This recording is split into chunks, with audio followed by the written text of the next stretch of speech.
Hello, everyone. Welcome to the Just Do You podcast. My name is Eric Nicole, and I'm your host.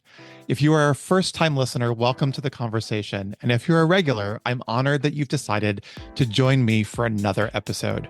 The Just Do You podcast is centered around a network of conversations which are meant to connect us, to inspire us, to find our own confidence, our own voice, and to live our own truth. And who knows, we might even learn a little something new that ultimately allows us to live in the sweet spot that I like to call the just do you space of being. Each week, I have the privilege of sitting down for unscripted conversations with friends, family, colleagues, community leaders, and influencers that all share their own personal journeys. I hope that you enjoy our time together as much as I have. We are certainly going to laugh, and yes, we might even cry a little. But in the end, we're going to know that we're not alone during our life's journey. So, are you ready? Great, let's do this. Welcome to the conversation. All right, everyone, welcome to today's episode. I am so excited today to welcome my guest, who I met earlier last year at an industry trade show event. And I knew from the moment that I spent some time with him that he was going to be a guest on the podcast. It's taken a little bit of time to get him here, but I'm super excited to welcome this morning Isaac Sabu. Hi, Isaac. It's a pleasure to be here and to finally do this with you. We had the opportunity earlier this week to get on a Teams call with a couple of people that I was really interested in introducing you to through your work. And we had a really great conversation. And I have to say, as we get started, before I introduce you and let our listeners know who you are and get into this conversation, it's a strange time in our world, obviously, with all the things that are going on. And I found the last couple of weeks I've been traveling extensively. And although the travel's been extraordinary and I've been to some amazing places and had some incredible experiences, when I come back home and come back into reality, there is this heaviness and this space of chaos. And when I hopped on the phone or on our Teams call to introduce you to Yanina, and we had this conversation, I left the conversation so empowered and so much lighter.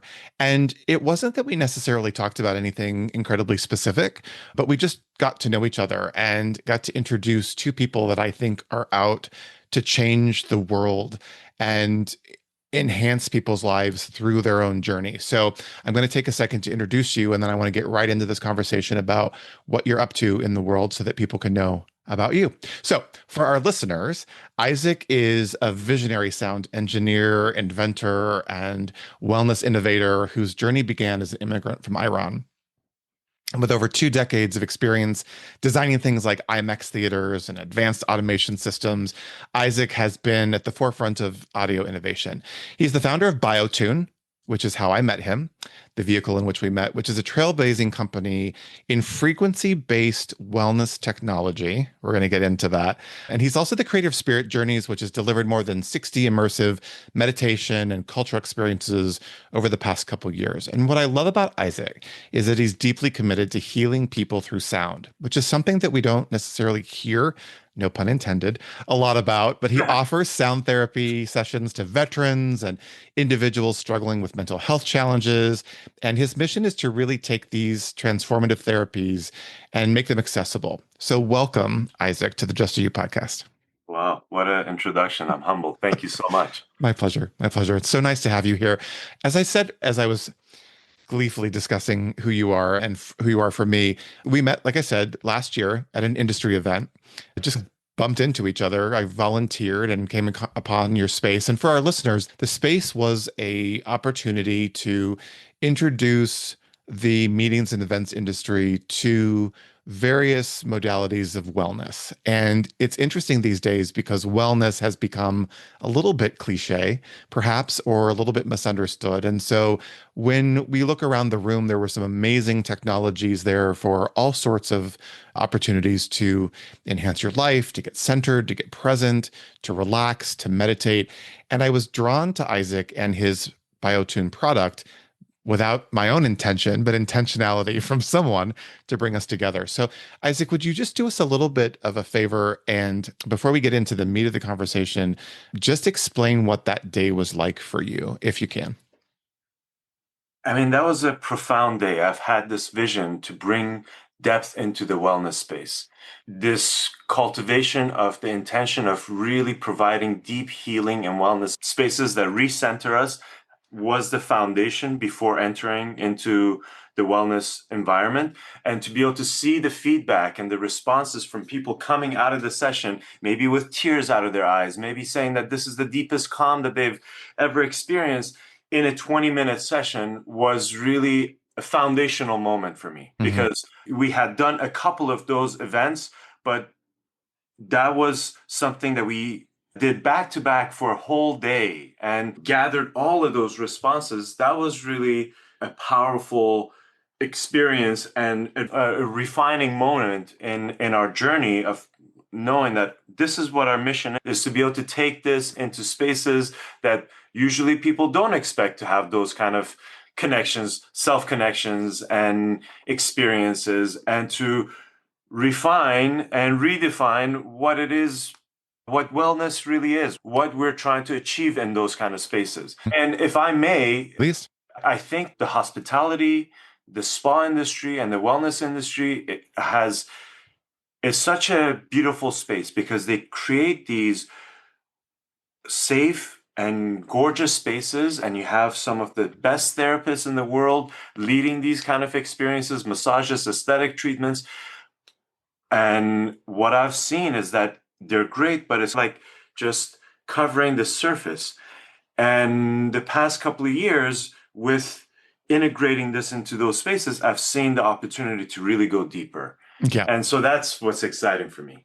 Yeah, and I think what's so fascinating for me in that space of my own people, if you will, in my industry is, and I'll probably get some flack for this, so I'm just going to say it anyway, is that, and I'm sure it's the same in other industries as well, but we have created an environment, and I don't know if it's because of technology or if it's because of expectations, but I notice in my world that my fellow planners never take time for themselves. We are on 24/7. We never put the phone down. I won't name names, but I've seen some of these planners go to yoga in the morning prior to a wellness session, and they're checking out their phones while they're doing some sort of pose, or they're doing breath work and checking out email. And I've been fascinated by that and also a little bit saddened by it because one of the things that I think is happening, I don't think I know is happening, is that we are trying to fit this wellness conversation into a gap.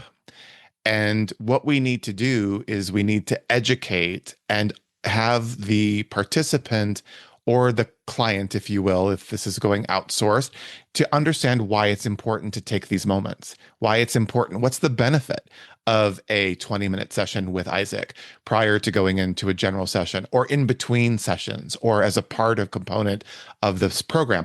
And it's not just for corporate. It's for personal. I have friends that are constantly on their phone. I'm guilty of it. Doom scrolling, spending too much time Yeah.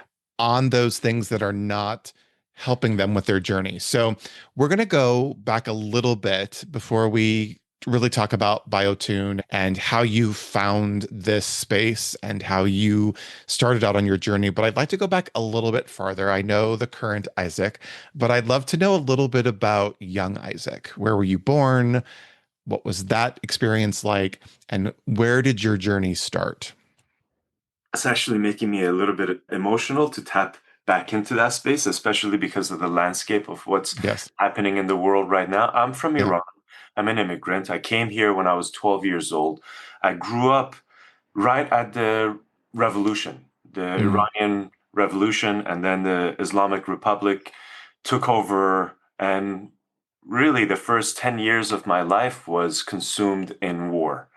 And I did not really understand the impact of being in that environment, of what it did to me and how it defined my nervous system, my mm, the chaos that I had adapted to be my normal way of operation. And then I came to the United States when I was 12. I went to Italy first as a refugee, and then got my visa and came here with my family. Got married, and really it was after my divorce that in my late 30s that I started to unravel Mm, all of the things that had gone on. And half the reason that I'm here today, or maybe a lot of what has to do with why I'm doing what I'm doing, is I got so much reprieve from sound therapy, and I have had such a connection to healing or soothing. I didn't mm, understand sound was a healing sure. mechanism. I would just repeat some words to myself as a kid, and I would hum certain things, and I would play certain songs that would make me emotional or change my mood. So I inherently understood those things, but I never understood that this is a mechanism for actually addressing our mental health, or Mm, addressing our traumas, our pains, and so forth. And it was really after college that I connected the mm, dots with music therapy. And I understood that, oh, there's a whole mindset and a school out there that studies the impact of music and frequencies. And at that time, it was very basic. It was just sure. like, oh, classical music improves your cognition. So it was really rudimentary, but that's what Hmm. intrigued me back in Hmm. 1996 and 1998, around that Hmm. time when I Hmm. started hearing about the impact of music. So that's Yeah. I can't imagine the experience of that first decade of your life and then immigrating as a refugee to another country, which was obviously very different than where you came from, but different in a unique way. And then to come to the United States, very harrowing journey. And I think we hear a lot about those experiences. So I will say that I can't imagine what that was like and what you've had to unpack and what you've had to process for yourself through this journey. When you went to university, what were you studying? Was it anything related to this or was it completely something? I knew it was something else. I'm Persian Jew. We either have to become a lawyer, doctor, or an engineer. That's true. pick, pick one. Pick one. Yeah, pick one and go. Yeah. That's funny. That's funny. But you did go the engineering route Yeah, because you got into this whole IMAX or IMAX and sound technology and that kind of stuff. So how did right. that come about? It came about from my passion of music. I really wanted to be a musician. I wanted to dive into being a sound engineer for movies, and but my parents were like, you're wasting your time. You need to go into the business aspect of things, because obviously it became apparent that I'm not built to be a doctor, because from a sight of a needle I pass out. So that was not going to work. No, not a good idea. Nope. And I was sensitive enough that I knew that I could not I could not be a lawyer and stand up for things that I did not Right. believe in. The pursuit of sound became really the driving force. And I was in choir and band, and my parents did not really support that. So I went into production of Mm, how to be able to create the chain of producing, and then the environment to be able to make sure that your reproduction is played back in the most mhm, authentic fashion, and then learning all acoustics. mhm, And I've done everything from hands-on to building the systems, hands-on engineering, wiring to system design. So I've covered the whole gamut. mhm. That background, which I really, for a long time, I'm like, why did I have to grind through all of this? But that grinding through all of those different steps gave me the foundation and the Sure. skills that I needed to be able to apply to where I am today. Sure. So Let it me, was foundational. yeah. So let me ask you a question because as I sit and listen to you, a lot of that is very technical, right? So I want to talk for a second about, because you've mentioned it a couple of times. Tell me about some of the feelings. What are some of the feelings that you have when you hear music? I get goosebumps. I transcend time and space. I get out of my head and get into my heart. And a lot of times, music can be used for many different things, uplift mood, to bring us and connect us with our emotional space. For me personally, it's a spiritual experience. It's really a spiritual Mhm. experience. I feel that the frequencies and music has a capacity to transmit emotions and intentions. And when someone is a master at their craft and they're sitting down with the right kind of space, it's the unspoken word. It's millennia or thousands of years of tears that have don't have words to be expressed that you Mhm. feel in that instant. And that is the power of music, that it can be able to portray such a wealth of emotion and depth that cannot be put into words. I think So people, yeah, I love asking that question because for me, I'm a big music buff as well. I don't like concerts. I don't like big stadiums full of people. It's too much uh, energy for me. uh, Some call me super bougie because I like it in a box, sitting up in my own space to experience it. I I don't love like that. being on the floor because it's just too much energy. Yeah. But music for me has always been that space to lift me up. I think I'm a closeted backup singer for some, yeah. Yeah. But I remember some training that I had when I was doing sales that before you made a call, before you had to make your cold calls, to do something that inspired you. And I can remember Justin Timberlake's song.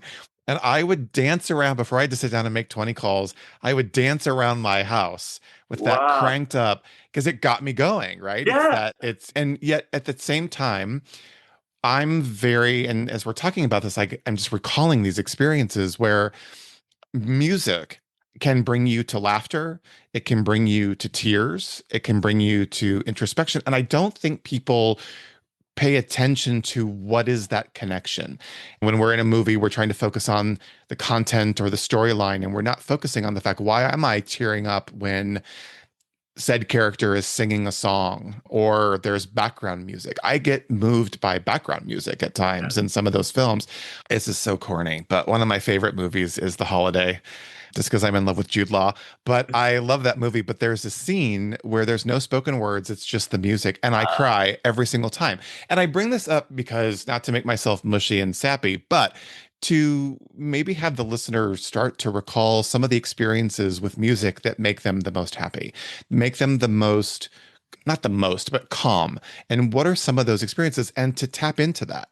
Because these days, I notice if I don't have background in my world, I work from home. If I don't have background on, I get very distracted. So I turn on spa music yes. from the spa channel on Spotify. Yeah. And it just puts me in that space to work. And yet, in the morning when I shower, I turn on my Dua Lipa. So I dance around the house. So I want people, as we're looking for ways to cope and to get through this kind of chaos and craziness that we're going through, is to find that which works for them. I have a friend who listens to nothing but musicals, but I wanted there's a whole story about that, but we'll save that for later. I want to talk for a minute about those frequencies that you mentioned and how that relates. I guess we should just jump right and talk about Biotune because that's the whole experience, right? Is that opportunity. But talk a little bit about what your conversation is around how music makes that effect on someone. And you can be as scientific as you want. Yeah. So it's, I will say that the journey started for me from a state of being curious. So when I first experienced that connection between the realm of technology, music, and that it can be used for healing was in a space that was foreign to me. So Mm, I was at Burning Man and I was mm, invited after 20 years of introducing, building these elaborate systems that was for entertainment and was for enhancing the audio experience. We used transducers in a floor. And then I witnessed, we built this vibrational dome that was right on the playa, and people were coming in, and we were hosting these musical journeys. And during certain times that there was no musical journeys, people were playing instruments and singing, and the floor was vibrating to the effect of the music that was being playing. And I witnessed reactions that was surreal. Like people were really immersed in the whole experience. and having healing sessions, having profound journeys of relaxation. And that's when it clicked, that I Mm, can be able to converge these worlds, that music can be used for healing. And then from there, I came back and I built a massage table, and I traveled for a couple of years just giving sessions. I'm like, does this actually work? What mm, does it do for people? And in that space, I started realizing, and I had no idea about frequencies, which we'll dive into, and mhm, intentionally using sound to be able to cater different emotional states and different conscious states or mm, subconscious states. I started realizing that some people were passing out. And to the point that I couldn't even, I would try to wake them up. I would lift their arms. Nothing. They were mm, out. Some grown macho men breaking down in tears. Like their whole shell was broken and they were tapping into a deeper part of themselves that they had kept so tight. And I'm like, how is this happening? How is it that some mhm, people are falling asleep? How is it that some people are breaking down? And what is the mechanism that's driving this? So that state of curiosity is what mm, helped me to dive into the dynamics of sound, which I had never been exposed to before, and started talking to neuroscientists, started talking to doctors so I can understand the nervous system and I could understand the brain wave the brain and the brain wave states and how that forms our consciousness and our outlook on life and the mm, different states of consciousness. And so with that, we started experimenting and then developing specific programming for the different states. And our normal operation, our normal brainwave activity is uh-huh, really designed for us to just be in the state of vigilance, hypervigilance, to make sure that we're aware of our mm, surroundings, that we are safe, that we're making sense out of our world. But it's really when we dive into right below, that's beta, and we dive into alpha. So the second that we close our eyes and we dive into this, what we call the threshold into the subconscious states, alpha and theta, that's the dream-like states, is where the magic happens. And that's where all the past memories come up. That's where all mm, the healing happens. That's where we tap into these floating states of being out of body. And then mm, delta and gamma is sleep and also super consciousness, those moments of elatedness that we feel in life, that we have just this jubilance and joy. To get back into like, how did this all start? Yeah, we went on this tangent of we have this tech, but without intentionality and an understanding of how we can craft these experiences and use the right frequencies and use the right soundscapes. This is nothing but another cool tech. It became very obvious for me that I want to be able to dive deeper, and the intention of Biotune is for healing and mhm, addressing mental health and also our well-being on a day-to-day basis, mm, just regulating ourselves and reconnecting with ourselves, because you said something that was really key in our days of being so busy, inundated with these devices, with mhm. just running and doing, and we don't have a chance to really tap in, Yep. and we don't have a chance to slow down. And really, those are the two most important mechanisms: Mhm, disconnect from all of the noise and to slow things down. And that's what music does. A mhm, lot of us have difficulty with just the simple mechanism of meditation.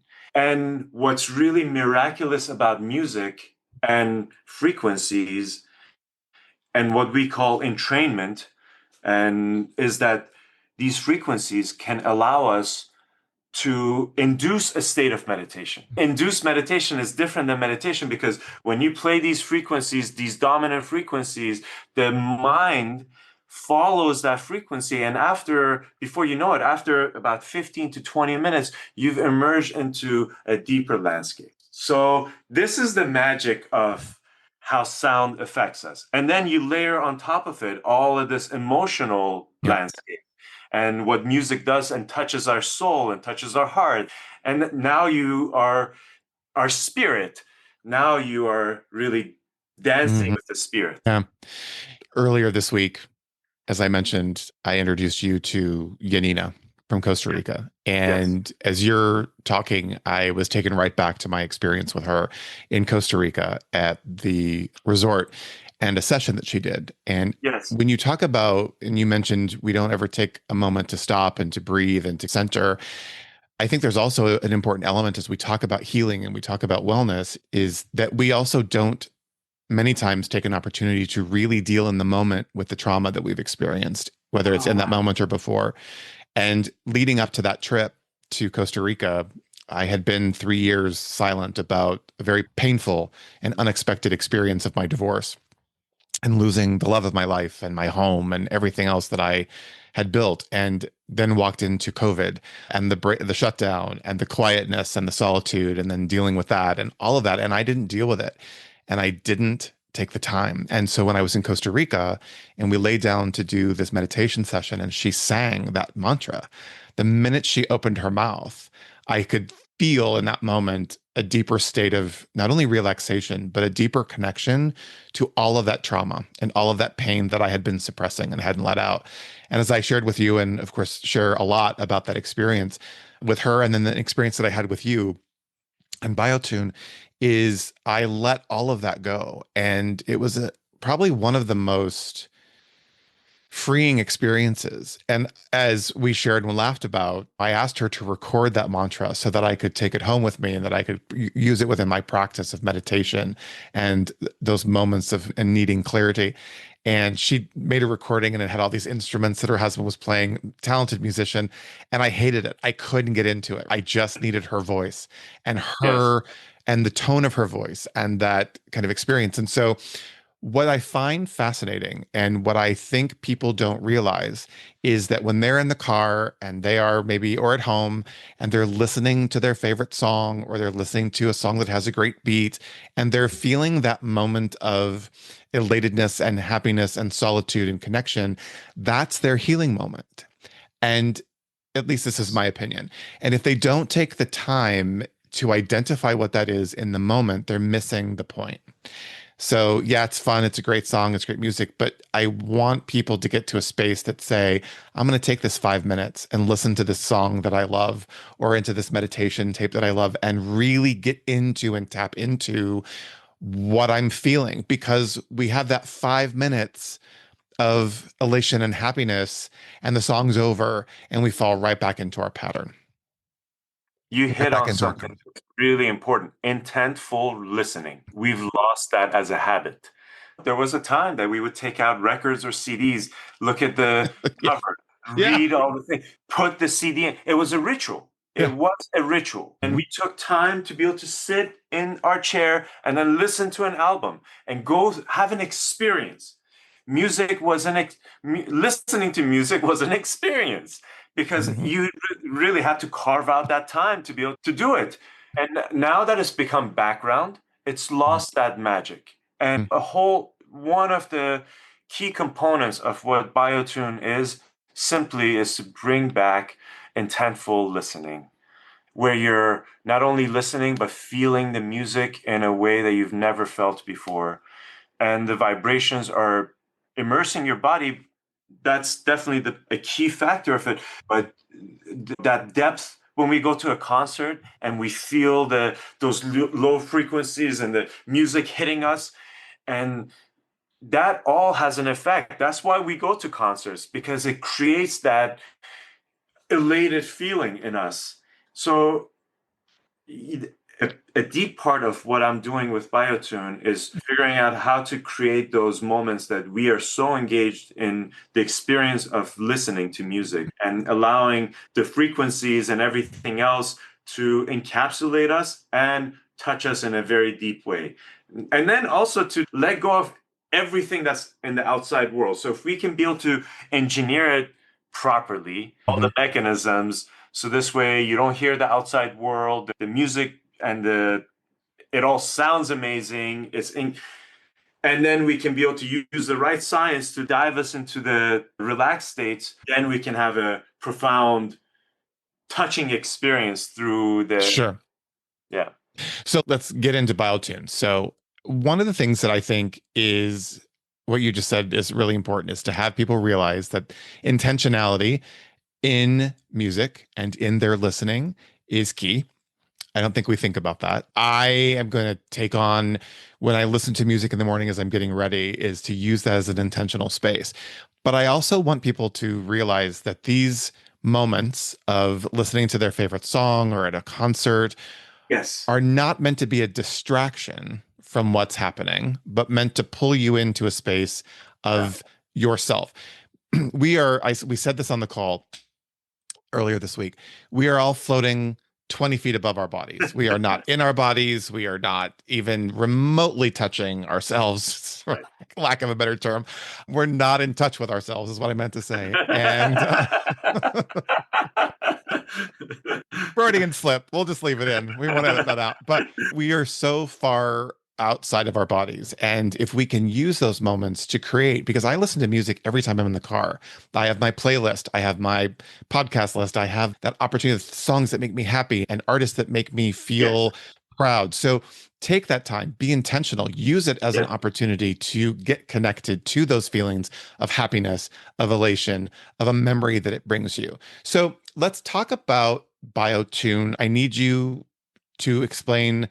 We don't have to go too deep into the weeds, but Yeah. explain that kind of technology, give the listener a little bit of that experience, and then we can talk about some of the reactions that people have and some of the responses that people have given you and why it's important. And let's just start there. Sure. So Biotune is a frequency delivery technology that allows you to be impacted and induce meditative states through sound, light, and vibration.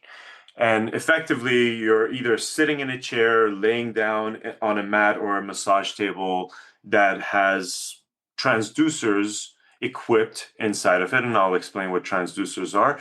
And you have headphones, and the vibrations in the chair or the mat relaxes and calms the nervous system. And then the frequencies entrain, which is allowing us to be able to follow into a deeper state of consciousness.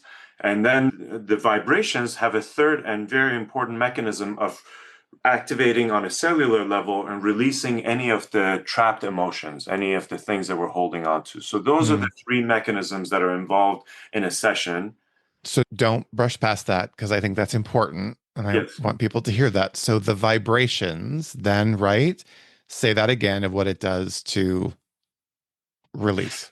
Yeah, it's different than listening, where normally we hear the music, Hmm. and in this we are actually feeling the music or feeling the frequencies, and Hmm. those frequencies are immersing our whole body, Hmm. and that's really the key. And it impacts us 2 to 3 inches into our deep in Hmm. ourselves. And when those vibrations hit, the intensity and the frequency and the wave that it hits allows us to be able to get transported into a deeper state of our subconscious mind. Right.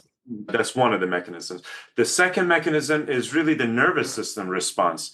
And that's really the key, I think, behind the impact of this Hmm. experience, that the soothing nature of us being able to get out of the fight or flight, of always being mobilized for action, to preparing our body to get into a restful state. And then when we feel calm, safe, and restful, then we can be able to release any of the trapped emotions because we're open. We Right. we've unlocked all of our mechanisms of Yeah. control, all of our mechanisms of, oh, I have to do this and I have to prepare. So then we're ready for tapping into the heart and the subconscious Hmm. and also the body. Like all of the Yeah. stuff that we've been talking about so far is up here. But everything, trauma and all of the pain gets stored in the body itself. The body keeps the score. If anyone's read that book, it really showcases how all of these memories, all of these experiences, and it's not about trauma. It's simply when we have something that we don't have the time or the Hmm. space to process, the body holds it in. Mhm. until we have an opportune time to be able to process it. And that's what Yeah. happened for you. You have 3 years of unprocessed emotions and that Hmm. unpacked in an instant. So Yeah. if when we can create that space, then the magic happens. Then all of the emotions get released Yeah. and the body does what it does naturally because it has that innate ability to process those emotions and finally release it. So we Yeah. feel so much lighter. Yeah. You, so for our listeners, when he said it's all up here, he was pointing to his head. I want to make sure that our listeners get that visual to where all this stuff lives is not in your heart, it's in your head, as we typically get in our head about everything. I want to say one thing about that. So I have this phrase that's probably not kosher to say, but I call it shaking the shit off the tree. So I love that. so, yeah. So what I love about that description for you from you is that was my experience. So for the our listeners, when I before I volunteered for Isaac's segment or experience, I took it upon myself to experience it. I wanted to know what it was about. And I have done some of the most incredible things around the world with my travels and my journey of my own wellness. And so I've Yes. done some pretty cool things. And I'm seeing this Matt, and I'm just gonna be honest with you, Isaac. I was like, oh gosh, Yeah, it's yeah, it's please. another, it's because my head goes to how kitschy can we get in this industry with stuff, with wellness stuff? Yes, Is it yes. and what is this and the mat? And I'm like looking and people are all cuddled up in their blankets and they've got their headsets on. And when I'm looking at faces, I love to watch and experience. And there's people who are, like you said, catatonic, and there are people who are smiling, and some people are crying. But I get on this mat and lay down and cover myself up with the blanket. And within the first couple of moments, you start the process with your voice and you're walking us through getting into that state of relaxation because let's face it, we're human and our brains are operating at 5,000 miles an hour. So you've got this amazingly soothing, sultry voice that just instantly puts you into a deepened state. But so that process is you setting us up for the experience and then you let us go through this journey. And it was really remarkable. I had recently, prior to experiencing you, had a similar experience sitting in a chair at another wellness event that was not as impactful because it didn't have the music and it didn't have that same component. It was great. Same thing, resetting those nerves, getting your body to feel. But with you, it was interesting. So I finished the session, felt amazing, felt very much at peace, did release many things through that process and walking through that journey. But then I had the experience of being your wingman, if you will, and bringing people into the space, getting them set up, tucking them in with their blankets. And what I loved was watching how they all came out of the experience. Because, as I've said before, I think we walk in, it's amazing we're not all bumping into each other and into walls and into things because we're just, I don't know where we are. I'm trying to practice to be very present and to be very much in my body and taking the time to even literally pinch myself so that I bring myself back into me. But I remember watching many people come out of the experience. And you've talked a lot about how beneficial this practice can be because of the technology, because of what research that you've done to bring this to people. But I also want to say that I believe in this wellness journey that we're all on in the space of finding peace and finding happiness, that we, the participant, have to be open and ready for it as well. Yes. You can put someone on a chair in a bucket of cold water, put them anywhere. And if they're not ready and open to have Agree. that experience, then it's just another experience. And one way that I think is key to having people have these kind of experiences is to ask themselves, is what I'm doing currently to process my emotions, to feel centered, to feel balanced, is it working for me? Or do I find that I'm doing much more of the same? And if that's the case, what am I open to? To do a little research, to listen to a podcast like this, to get into a conversation that allows that person to be open to experience something. Because I know many people who I share things with, like sound bowl healing. They don't get it, right? There's just not, I'm like, are you open to it? Are you opening to experience it? And the answer is no. And so when people are open to something different, something new, I encourage them to really be present in the moment when someone like you is walking them through the process. Because what I love about what you did in that moment, and I know that you're doing this with your veterans and other people, is that your intention is clear and you're having them create the intention as well. And so I just wanted to say that because I think technology can be phenomenal, but if Yes. that person needs to be prepped and encouraged and educated on what that experience can bring them. I think that's a phenomenal point. And it goes back to intentionality. And I think that with a lot of the tech out there, that gets lost. You go to, I'll use this example because I've seen it a lot in ketamine clinics.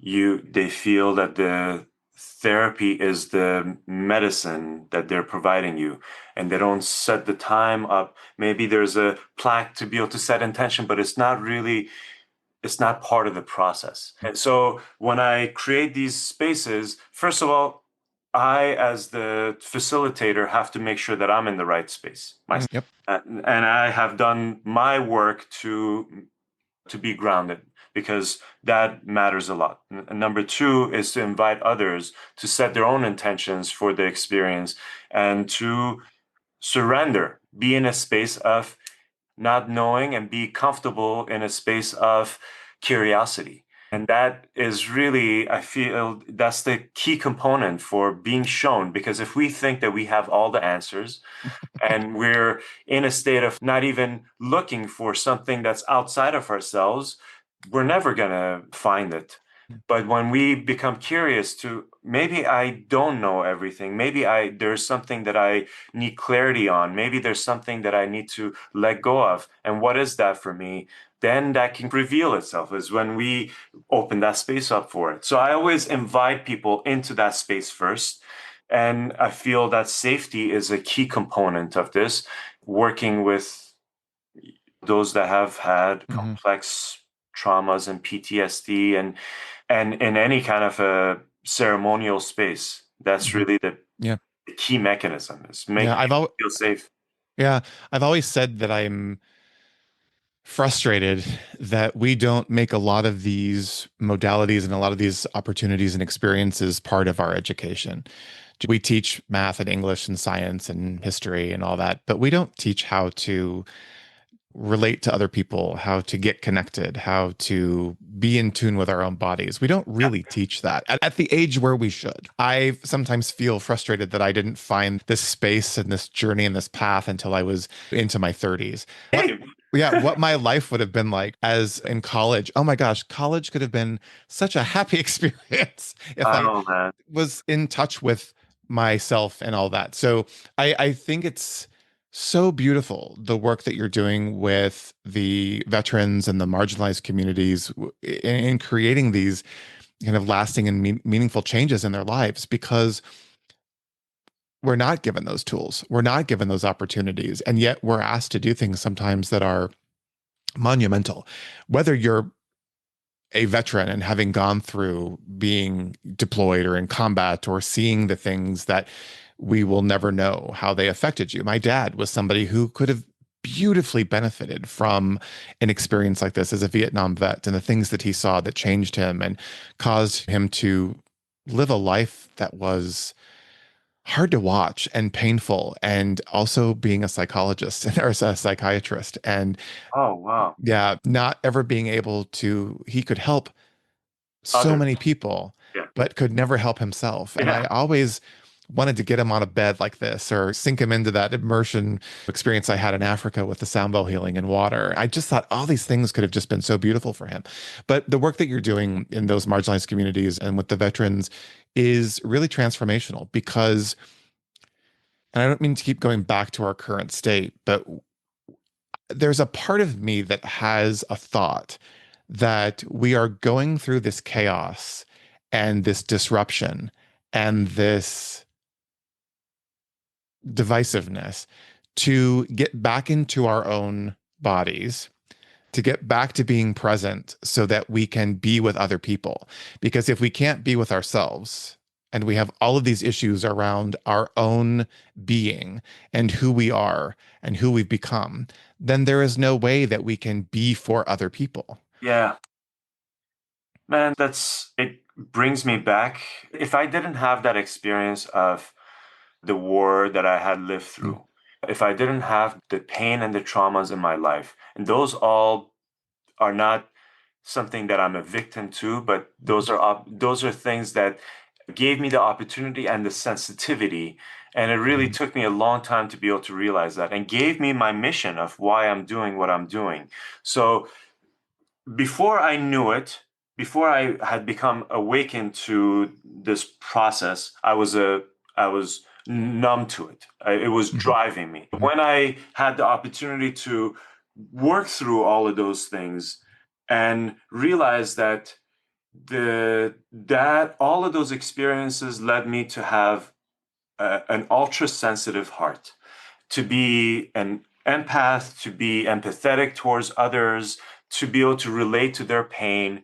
And that's what is that's the driving force behind the work that I do, is because I can understand, I can feel what other people have gone through. And then not the fact that as a kid I didn't have those tools, the mhm, fact that I was numbing myself for majority of my life, I would say, till my mhm, late 30s, the fact that I didn't have the ability to live an authentic life, and I was searching for all of the out external things to be able to hold on to that define me, that made me feel safe, instead of really tapping into what my true power was, which was what these experiences had given me, the mhm, power of the heart, the power of feeling others. But it was so overwhelming for me. Feeling was so overwhelming for me that I didn't have the tools to be able to process it and handle it, that I just shut everything off. So when I realized and I went through my own healing process and I allowed myself to then work through that, then I became someone that could hold space for other people's experience that are going through a similar journey. And I watched this movie, it was actually a documentary in Armenia about an 11-year-old boy that was living in Artsakh, which was a part of the country that became war torn, and then they got displaced, and tears just throughout the whole movie, throughout the whole documentary. I was just streaming. mhm, Tears were streaming out of down my eyes, and like it brought me back to the 11-year-old that I was, that didn't mhm, have the tools, didn't have the capacity to soothe, and then carried the effects of that, of resorting to all kinds of unhealthy numbing mhm, mechanisms to just be able to make it through life, whether it was smoking, whether it was food, whether it was sex, whatever it was. I've mhm, dealt with all of the addictions to be able to get to this point of I understand the root cause of those addictions is because I can't regulate myself. I reach for unhealthy things to be able to mhm, soothe. So here's the real talk. That this is the true mission behind why I do what I do, because I want to provide other kids and other people that have had that did not have the opportunity or don't have the opportunity to self-regulate, to change their state, to understand. So when I'm working with veterans, it brings me so much joy to be able to give them the capability and show them that they can be able to, they're in power, that they can yep, be able to affect their own nervous system, that they have the tools to be able to self-regulate, that they can be able to put themselves to sleep in a matter of 10 to 15 minutes instead of relying on pharmaceuticals, that they don't have to take anxiety medication, that in 15 minutes they can be able to be in the deepest calm, that they so we are not reliant, we have all the tools that we need within. That's really my mission. I want to be able to take this. I would love to see this in schools. I would love to see this in communities in the Middle East where I'm from, to take this to the Middle East and help those. I feel that's the way that we can fight this war. It's not fighting it through going to, at least for me, to marches or military coup or whatever it is to be able to change the outcome of their lives by Mhm. giving them the ability to overcome their trauma and pain and change their lives and change the next generation, one person at a time. So that's my battle. That's my mission, is to help people to reconnect with themselves, because majority of my life I didn't have those tools, and I want to Mhm. be able to gift those tools to others. Number one, to feel the calm within their nervous system, within their body, and know and feel inherently what that feels like, to shift the understanding of chaos that they've adopted to what it means and what it feels like to have a deep state of calm. And then how do I get back there? What happens when Mhm. I get triggered? What happens if someone cuts me off? What happens if my partner says something to me to drive me into a state of a triggered Mhm. state, which is Mhm. our life. And it's Mhm. becoming more triggering every day with all this bullshit that's happening. So if we don't have those tools, we become controlled. We become just a reactionary to everything else that's Mhm. happening in our life. And And when we've given our power away. We've given our we're given our power power, away to not only people who don't deserve the power, but we're giving it to people who are abusing the power and turning it back on us. And that's why I think it's so important with what you just said, which was literally, I had goosebumps the whole time you were talking, is we have to reclaim our power, but then we have to use that power within ourselves to, I believe that when we center ourselves and we create that sense of calm, that it resonates out to other people. And they don't even know it. It doesn't. I have a friend who's so frenetic, and every time I'm around them, I'm just frenetic. And then I get in the yes, car and I'm like, what happened? And I call it the pig pen effect, meaning, and to put that into reference, Charlie Brown yeah. cartoon, there was Pigpen, the character who everywhere he goes, there's just dust filtering around him. And I say there are people that come into the space and kick up the dust. I have a client like that. Come into the space, kick up the dust, and everyone's lost and confused. And then the minute the dust settles, that person's gone. And we've just spent the last hour trying to figure out what the chaos was. And Isn't that a perfect example of Trump? yes, yes. He knows how to kick up that It dust. is, but they're all doing that. Every They're all one doing of that. them is doing that. They have Yeah. an administration that's doing that. They're all kicking up dust so that we don't know where we're looking. And The they're whole doing it in, system is that. that's what I'm saying. The whole system is designed to kick up so much dust that we don't know which way is what. And Yes. if we lose this sense of connectivity to ourselves and to our humanity and to our empathy and to our love for our friends and family and strangers in our country and the universe and environment, we're Right. fucked. Excuse my expression, but that's what they're doing. And so I say this, you and I could talk forever.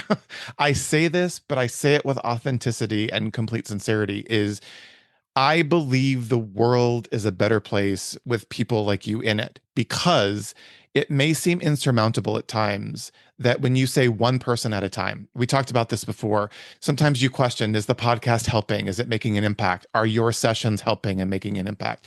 You may never know what someone who does a session with you, Isaac, what they experience the next day, the day after, the week after, the month after, and what they do to take that out into their world. Just as much as I don't know that a conversation's been had about a podcast. So I love the fact that there are people out in the world doing what you're doing, even if it is one person at a time, because that one person can spread to many.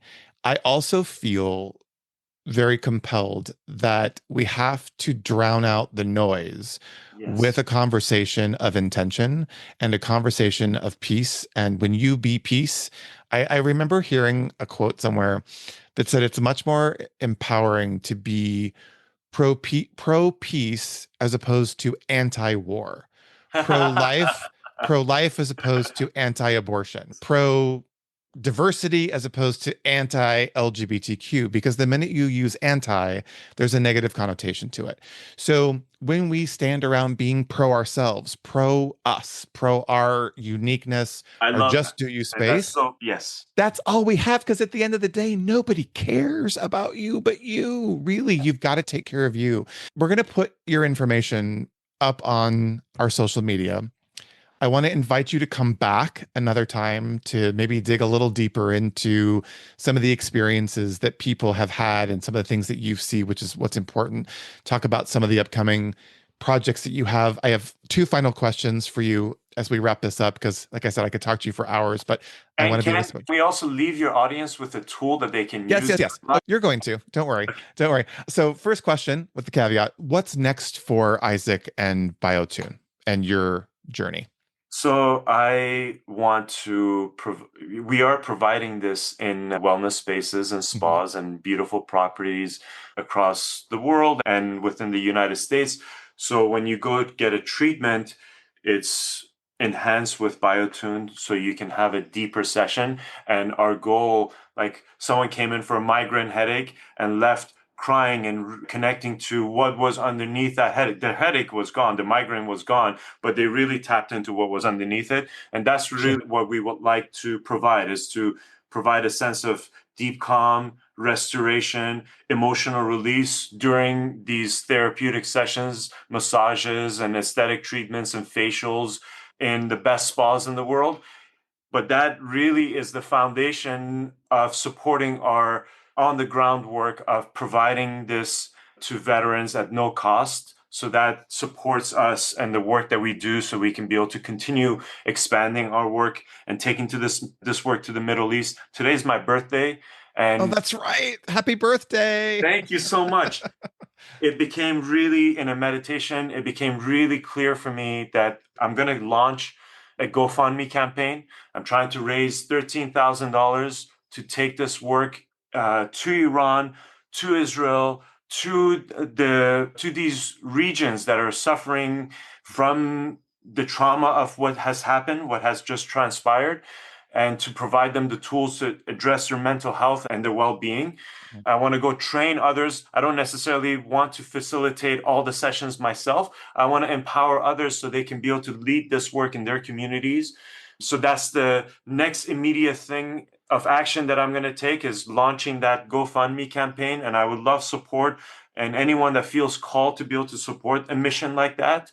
And then the third thing is we want to be able to provide this mechanisms of safety and well-being into people's own daily lives, Mhm. so we can be able to feel better, be more connected. And yeah, that's I hope that Goose, answers your questions. goosebumps again. So, before I ask my last question, what's the tool? What's the tip that you mentioned? Oh, so let's just get comfortable, and I'm gonna give you a breathing mechanism that can help you to relax and fall asleep. It's a 4-7-8 breath. Mm. All high performance athletes use this. They use it in the military as well. It's used across in multiple different gamuts. And imagine a triangle. So we're gonna breathe up 4 seconds. We're gonna hold our breath for 7 seconds, and then the key is the long exhale, 8 seconds out. So this is how we're going to go out, and I'm just going to practice it with you for 30 seconds here because we're short on time. But I want you to be able to take this into your everyday life. No one sees you doing it. You can do it in meetings. You can do it when you're laying in bed and trying to fall asleep. So let's close our eyes for a second and just slow everything down. Take a deep breath. So let's breathe in 4, 3, 2, 1, hold.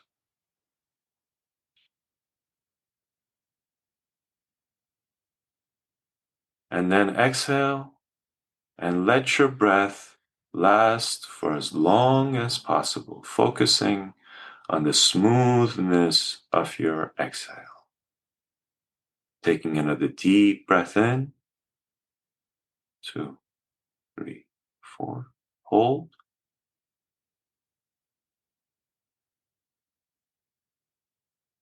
And another deep exhale.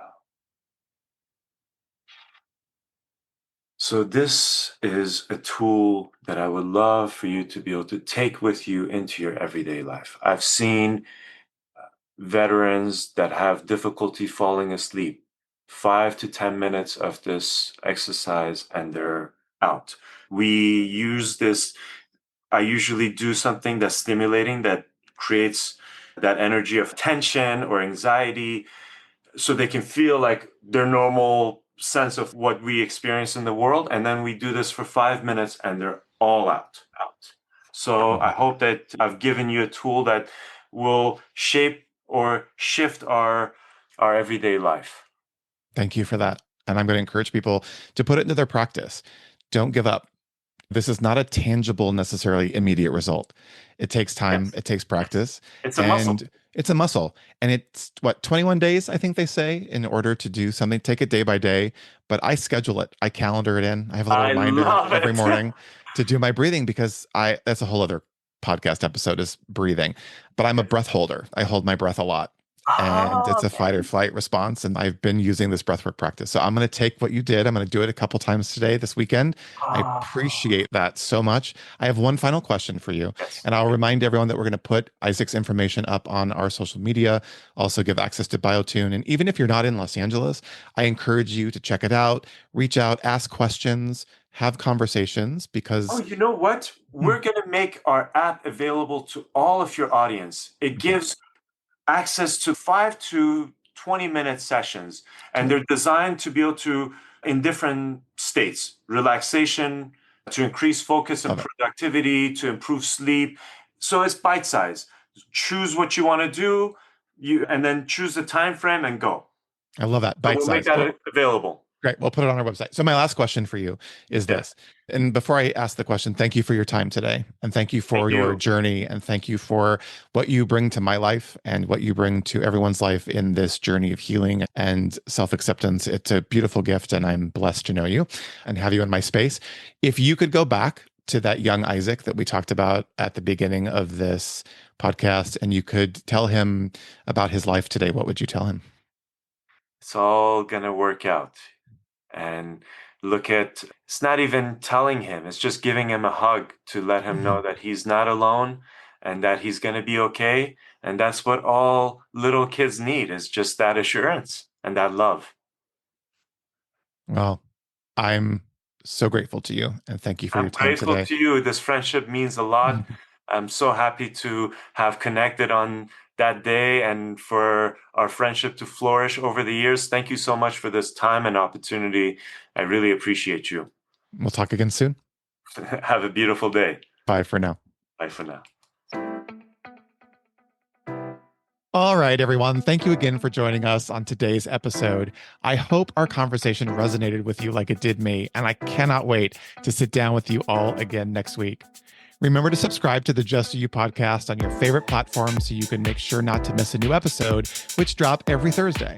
If you like what you hear, you can easily share the podcast and episode directly with your friends. And if you would, rate us and leave us a review. We'd love to hear from you. You can also follow us on Instagram at Just Do You Pod.